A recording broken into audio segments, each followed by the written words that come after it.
Sud Radio ça roule. Ça roule le vendredi, c'est jusqu'à 20h. Bienvenue à vous avec Pierre Chasseret qui est avec nous évidemment. Toute l'actualité de l'automobile, des automobilistes, des transports, des usagers de transport. Dans quelques instants, le métier de la semaine. Vous allez voir, c'est extrêmement intéressant. La plateforme Convoicar. Vous pouvez aller, en ce moment sur Google, taper Convocar, comme ça vous allez vous faire une petite idée. Sauf si vous êtes en voiture. Oui, bien sûr, évidemment. Oui, excusez-moi. Sauf si vous êtes en voiture, le métier de la semaine. 19h08 sur Sud Radio. Dans on a quelques eu 43 minutes. accidents. Ouais, non, attention, non. Je ne donne pas de bons conseils. Je me suis un petit peu égaré. Et notre premier invité tout de suite, c'est Stéphane Péné, délégué général adjoint de la Fédération française de l'assurance. Bonsoir Stéphane. Bonsoir. Bonsoir Stéphane, je suis ravi de vous avoir en ligne avec nous parce que vous avez commandé une étude qui est un peu bluffante, une étude qu'on n'a pas vu venir, qui est assez particulière. Vous êtes allé regarder un petit peu ce qui se passerait cet été, notamment sur la cohabitation sur les routes entre nous, les automobilistes lambda, et puis les convois agricoles notamment, et les machines agricoles, c'est ça ? Oui, c'est ça, parce que cette année, nous avons une conjonction, un alignement de planètes, si vous voulez. Vous avez beaucoup de Français, comme vous le savez, qui vont pas partir à l'étranger, donc qui vont prendre leur véhicule pour aller en vacances en France. Et vous avez aussi, vous savez, ces applications GPS qui vous permettent d'éviter les bouchons et qui vous font passer en général par des petites routes départementales ou communales parfois même, qui sont pas vraiment prévues en général pour avoir des cohortes de véhicules de particuliers. Or, les mois de juillet, août, c'est justement les périodes où les agriculteurs ont des labours, des vendanges, des moissons, et on risque d'avoir cette année, plus que les autres peut-être, de la cohabitation sur ces routes entre des véhicules et des engins agricoles, qui peuvent être des tracteurs, enfin la plupart c'est des tracteurs d'ailleurs, on peut aussi avoir des grosses moissonneuses batteuses, etc. Alors, quels enseignements dans votre étude ?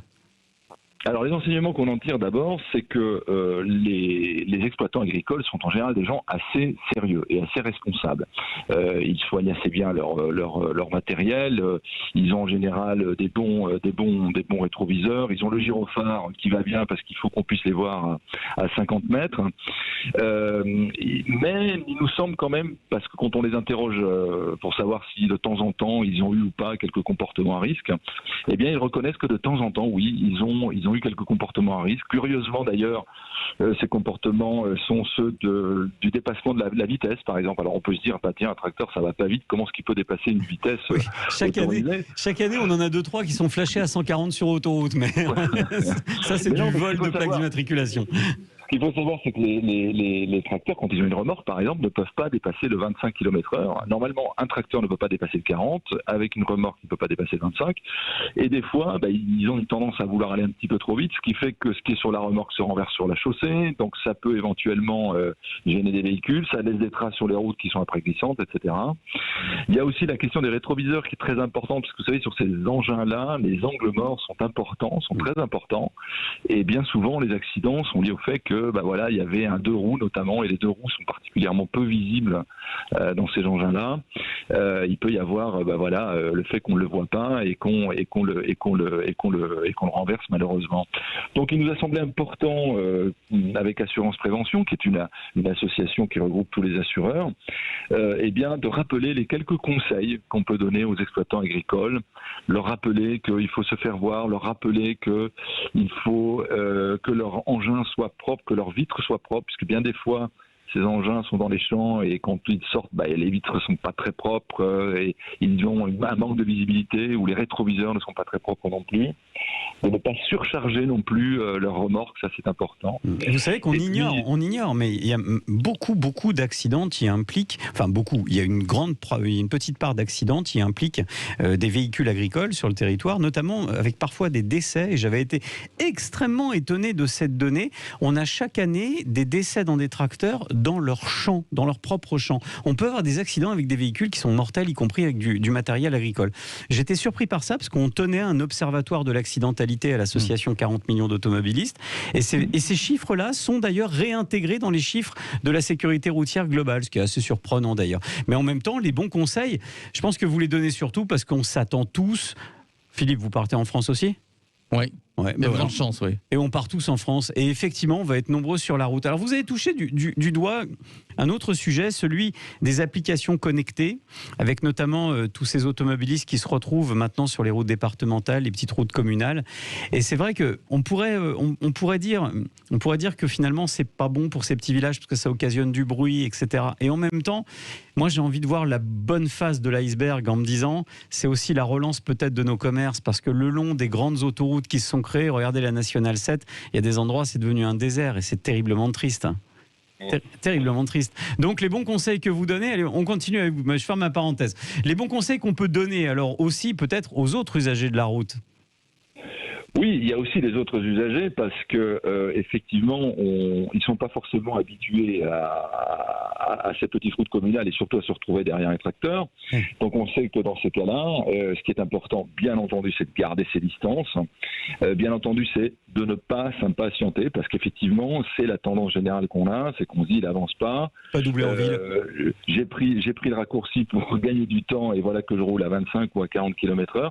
Donc dans ces cas-là, il faut prendre son mal en patience. Il faut savoir que ces engins ont le droit de rouler à la vitesse à laquelle ils roulent. Ils ne sont pas tenus de laisser passer les véhicules. Ceci dit, dans notre enquête, on s'aperçoit que dans 90% des cas, je crois, ils disent eux-mêmes qu'au bout d'un moment, ils se mettent sur le côté quand ils peuvent pour laisser passer la file et reprendre leur chemin.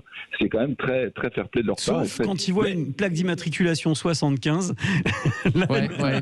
Je pense qu'ils ont un choix, une sélection dans les villes, je pense. Mais c'est de bonne guerre, c'est de bonne guerre.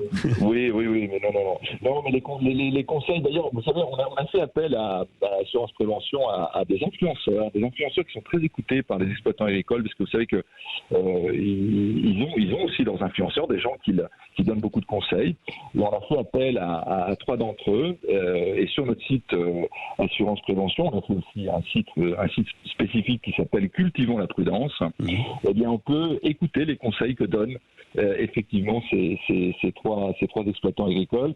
C'est toujours mieux quand un exploitant agricole parle à un exploitant agricole, c'est toujours plus légitime et plus crédible. Et parmi tous ces conseils, je vous dis, les plus importants quand même, c'est ceux de la vitesse, c'est ceux de la ceinture, c'est ceux de bien se faire voir, c'est-à-dire d'avoir son gyrophare bien visible, et puis d'avoir les rétroviseurs et les vitres bien propres, parce qu'effectivement, c'est là en général que la visibilité crée l'accident, et les accidents peuvent être graves. Oui, alors Stéphane Péné, juste une petite parenthèse technique, parlez bien devant le micro de votre téléphone pour qu'on puisse bien vous entendre.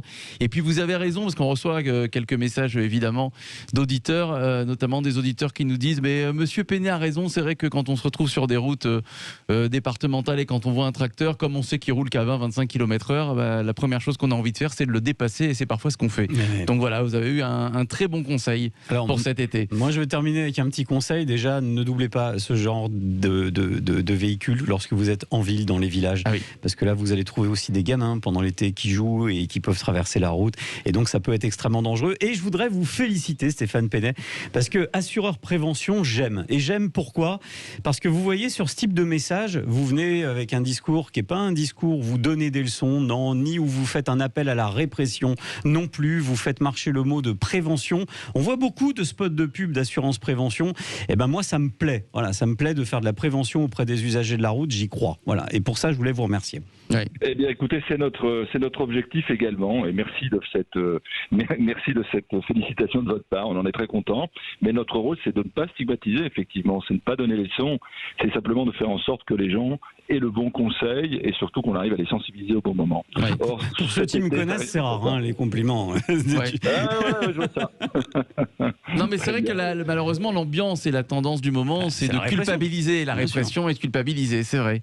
C'est vrai. Merci à vous, Stéphane Péné, délégué général adjoint de la Fédération française de l'assurance. Et puis, bel été à vous. Vous partez en France, Stéphane Péné, j'imagine, alors comme beaucoup de Français. Bah oui, en Bretagne. Et ben voilà. Et il neige pas, salue les Bretons. Il neige pas cet été, non, vous pouvez y aller. Pas cet été, non. Stéphane Péné, merci à vous, délégué général adjoint de la Fédération française de l'assurance. Allez, on va passer tout de suite, et donc comme chaque vendredi dans Ça roule, entre 19h et 20h, on vous présente un métier. Pierre Chasseret vous présente un métier, le métier de la semaine. C'est parti avec vous, Pierre. On accueille Vanella Ravelloari qui est avec nous, responsable développement commercial chez Convoicar. Je ne sais pas si elle est là, la plateforme Convoicar. Vous êtes là, bienvenue à vous. Je suis là. Bienvenue à vous. Merci beaucoup, merci de nous recevoir. Bonjour Vanella. Alors, vous avez déjà, vous travaillez dans une start-up, vous êtes embauché dans cette start-up et votre job c'est voiturier. Mais attention, voiturier, on voit tout de suite ce que ça veut dire. Mais là, un voiturier pour aller effectuer des réparations auto. Je me dis quand on le dit comme ça y est, on en a perdu pas mal. Expliquez-nous un petit peu votre métier. Alors c'est assez simple à comprendre. Donc nous, Convoicar, on est une start-up qui a commencé il y a 5 ans et notre métier c'est vraiment d'apporter une solution de mobilité en plus pour les automobilistes et concrètement de leur faire gagner du temps. Ouais. Qu'est-ce que ça signifie? Tous les automobilistes, on est tous amenés à se rendre dans notre concession au moins une fois par an, que ce soit pour une révision, un changement de pneus pour l'hiver par exemple. On connaît tous les difficultés organisationnelles et logistiques qui sont générées. Notre service de jockey, il évite aux automobilistes de perdre jusqu'à 4 heures de leur temps pour emmener votre véhicule chez votre concessionnaire et venir le rechercher. Et bien souvent, pour faire ces trajets-là, on fait appel à un membre de sa famille ou à un proche pour nous accompagner et du coup, finalement, on déplace 2 véhicules.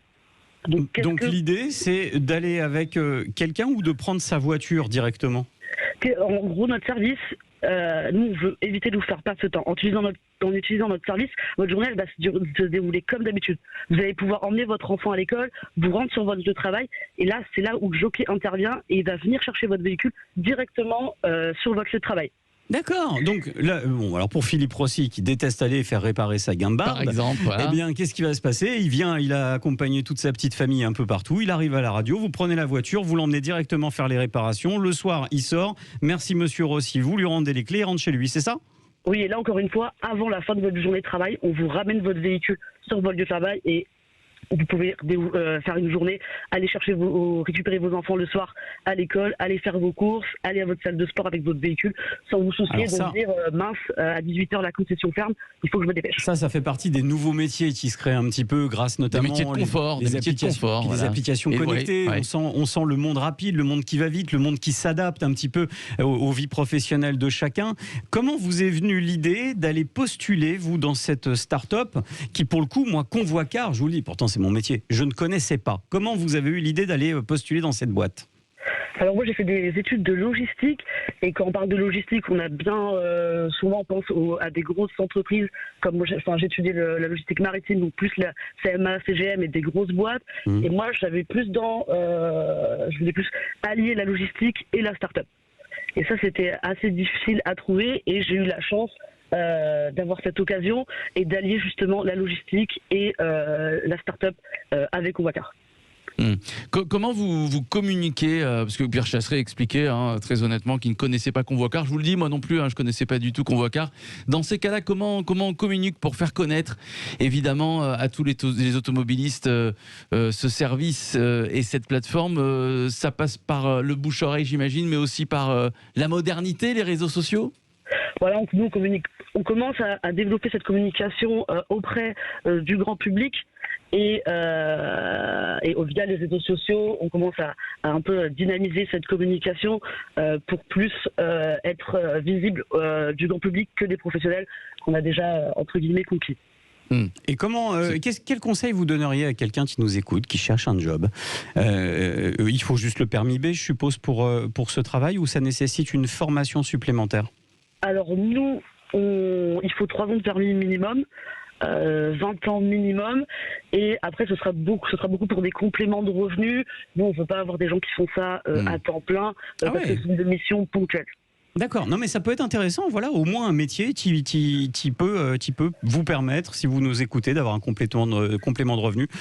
Pour des étudiants, par exemple, qui aimeraient financer leurs études, par exemple. Les étudiants qui ont pas mal de temps libre, surtout en études supérieures, où on a cours que le matin ou qu'une partie de la semaine, là oui, c'est intéressant. Et nous, on fait en fonction de vos disponibilités. On va vous proposer des missions qui correspondent à votre planning. Oui, j'avais juste une question. Est-ce que vous prévoyez de rajouter des services à cette plateforme Convoicar? Pour l'instant, on a bien compris qu'on pouvait laisser les clés de notre voiture pour qu'elle soit réparée. Est-ce que vous pensez à d'autres services à l'avenir, à proposer d'autres services? Alors nous, là, je vous ai parlé d'après-vente pour le grand public et les automobilistes. Et à côté, nous, on fait aussi de la livraison de véhicules neufs Donc pareil que ce soit pour les professionnels ou pour les particuliers, où là on va vraiment avoir une valeur ajoutée dans la présentation du véhicule. Convoi Car, donc c'est la plateforme. Donc voilà, si jamais eh bien vous êtes un petit peu embêté, vous voulez faire réparer votre voiture et que vous n'avez pas le temps, Convoi Car, tout simplement. J'imagine que le site, j'ai été sur la plateforme, j'imagine que tout est très bien expliqué et que c'est très intuitif. Voilà, vous pouvez vous rendre dans votre concession, demander s'il y a un service de jockey qui est disponible, et je vous invite, s'il n'y en a pas qui sont proposés par votre concession, de les renvoyer vers nous pour qu'on puisse justement nous implanter et vous faire profiter du service de jockey. Eh ben voilà, c'est ça aussi la voiture, c'est des métiers de proximité, parfois qui peuvent être des métiers de complément d'activité. On pense toujours aux métiers à temps plein, voilà, les 35 heures, etc. Évidemment, vrai, tout le monde en cherche, on vous en présente chaque semaine des métiers. Et là, on vous en présente un que vous ne connaissiez pas, j'en suis sûr. Eh bien, ce métier vous permet d'avoir des compléments de revenus pour les gamins, pour toute la semaine, pendant les études. Moi, je trouve que c'est une excellente idée.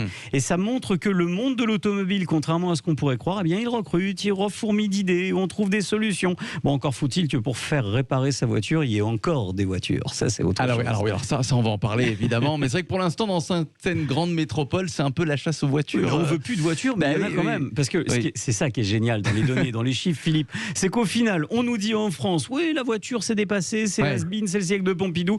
On n'a jamais eu un parc auto aussi développé en France. Plus on a des ministres et des hommes d'État et des hommes politiques et des femmes politiques qui viennent nous dire il faut pas être en voiture, eh bien plus les Français en achètent. Et puis vous savez que les Français, on est des grands enfants, plus on nous interdit, plus on a envie de braver l'interdiction. C'est vrai ça aussi. Moi j'ai envie de partir en week-end du coup. Tiens. Ah bah tiens, oui je sais que vous partez en week-end, je sais pas où encore, mais on m'a dit que vous partiez en week-end. Merci à vous Vanella Ravelloari, merci à vous, responsable développement commercial chez Convoi Car. Vous êtes à Marseille, non Vanella? Exactement, moi j'ai la chance d'être au soleil et au bord de la mer. Allez Paris, pardon. Ouais, attention. Non mais là, on communie tous ensemble puisque c'est l'Euro évidemment. J'imagine que vous allez suivre le match demain France-Hongrie. Exactement. Bon. Exactement, fidèle supporter. Ouais, comment ça se passe à Marseille? Il y a des fan zones. J'imagine que l'ambiance doit être électrique en ce moment. L'ambiance est bien électrique. Les Marseillais ont bien le sang chaud et sont toujours là pour être des bons supporters de football. Bon, très bien. Merci à vous, Vanella Ravelloari. Merci à vous. Bon vent, à bientôt dans Ça roule sur Sud Radio le vendredi, tous les vendredis avec Pierre Chasseret.